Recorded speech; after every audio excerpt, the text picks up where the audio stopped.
Hey there, this is Ill Factor from beatacademy.com. Welcome to the channel. Over the past 5 years, I've created Beat Academy as a platform and a means to help you level up your music production skill set. And so, this next clip that I'm going to be playing is a lesson taken from my Beat Academy course library. And it's going to be focusing on providing some clarity as to what it takes to make it in today's music industry. So, I hope it encourages you and it benefits you and inspires you to take that next step forward. Now, for the average artist, musician, music producer, we're not going to be chasing publishing deals or getting placements. That's just the reality. It's a very slim minority that actually deals with that. So, the majority of the issues that we run into is just figuring out how we transition from a hobby of making music into monetizing or a career out of that. And that's usually the timeline. So we start with making music as a hobby. We're passionate about it. It's fun. And then in that moment, we then just continue to grow in our skill set. We develop more skills and to produce the music that we want to make. And then somehow along the lines, we just lose sight and get tempted into thinking, oh, wow, how can I now make this a career? How can I do this full time? How can I do this more often and make a living off of it? And the difference between the average musician, producer, and artist than a business person is that a business person from the very beginning needs to understand certain things before venturing or investing time, resources, and energy into starting their business. For instance, someone starting a business needs to count the costs. Who is their demographic? What's the product that they're selling? What's the need that they're meeting? What's the overhead? So all of these main issues that are discovered and dealt with from the very beginning is what the artist and music producer kind of fumbles into down the road when it feels like they've been wading water and years later they're like, how did I even get here? So I say all that to realize that when you're transitioning from a hobby to chasing a career with producing music or making music, you have to realize that it's going to require a lot of hard work. And that was the biggest struggle for me, is having the reality check of realizing it's no longer just a fun hobby. I'm going to have to wear a different hat and become a entrepreneur. I'm going to have some discipline and structure in place, and I am not wired that way naturally. And you might be the same way too. So it's going to require a lot of this discomfort in realizing, what do I need to do to set myself up for the best possible outcome with my music? Now, if you simply just Googled, how do I make it as a producer? I'm sure you'll get many different ways and options to fulfill that. You can, start a YouTube channel, sell your beats online, start a sample pack, and there are a million of other people out there shouting the same thing. Hey, here are the 12 ways you can make a living off of your music. But what needs to be at the very foundation before pursuing any of that, and those are probably very legitimate ways of making a living nowadays with your music, is understanding, okay, I now have to rethink myself as not just making a music or an artist, but now I am a marketer of the art that I'm making. I am now a business. And how do I run and function a healthy business? Now, it's not to treat the art of making music cold. It's now a both and. It's not one or the other. It's a both and mindset. It's okay. Now, making music, now I have to figure out and strategically plan out ways in which I can pursue monetization from that music, aside from the traditional sense that we talked about earlier. So rather than give you a whole list of things of, hey, this is what you should be doing, spend your time here, you should market this, I'm just speaking from the experiences of doing this for a living, of realizing I've had to grow in the discipline of time management, of being able to find some kind of structure.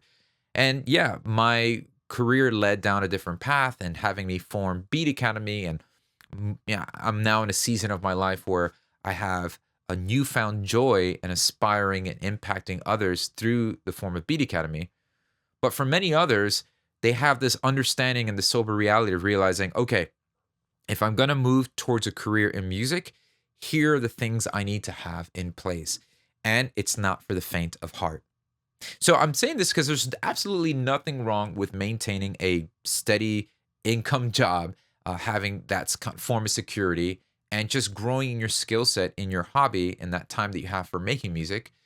You don't have to push that eject button so prematurely and thinking, okay, if I'm making music, if I'm learning how to make it, I'm doing it for the purpose of building a career from it. Yeah, that might be fine, but understand there could be some signs to help you identify when that time could be right.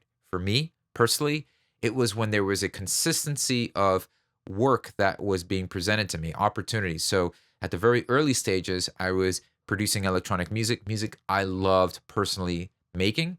And then when I was approached to, hey, would you be willing to make that similar type of music for us? Meaning that I was doing remixes for other people. That led to an opportunity for me then to go from remixing, then to getting paid for the remixes I was doing. And when I was receiving a steady amount of consistent work from that, like a lot of people were just, I was nurturing those relationships. I was building those relationships. I was letting them know, hey, let me know what else I can remake. And then word spread as like, you got to hit this guy up to do these kind of remixes. I got better at doing it. I got better at delivering value in the circumstances that I was in. That led to other opportunities where it just became a consistent flow of remix work. Where then the amount of time it took me, I was like, hey, I'm working too much and I'm going to need more time to invest in remixing. So I just took a risk and said, okay, let me leave my 9 to 5 and just pursue remixing stuff. And that worked out in the sense so that consistency led to production gigs. And that production gig led to another production gig, which led to another one and another. And I have to wrap all this up with this. There are two major pillars that I've discovered over my 21 plus years of doing this for a living. Two major pillars and principles that all this hangs on. That is A, nurturing relationships. In whichever circumstance you're in, be sure to nurture those relationships. You never know when you're collaborating with someone now that person might be a part of a company that ends up doing sync licensing for a production film company or something like that. And then the second pillar is over delivering and under promise. Have the mentality of giving more. Be a go-giver. Be someone that just goes above and beyond, adding value to those circumstances. If you're selling beats, sell more than just one beat. Add hooks, add features to the beat you're selling. If you're selling sample packs, go above and beyond. What's the unique story behind the sample packs that you've got? How do you anchor a little unique angle to yourself, the story about where you're at and who you are as an artist to that? If you're starting a YouTube channel, how do you add value to the audience that you are building? All of these hang on these two pillars, right?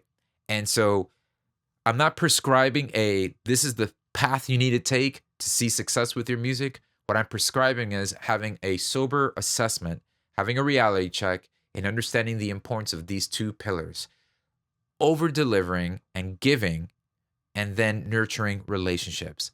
I think with those two, add them to your business plan. In what way can I over deliver here? In what way can I provide value? If you're making music and you're building an audience, how can I over deliver with my audience? Maybe doing, a couple private live Zoom shows or things like that. Something unique that brings them into my world rather than just saying, here's my music, give me your money. So I think that's the kind of key that will unlock so many other venues and so many other opportunities.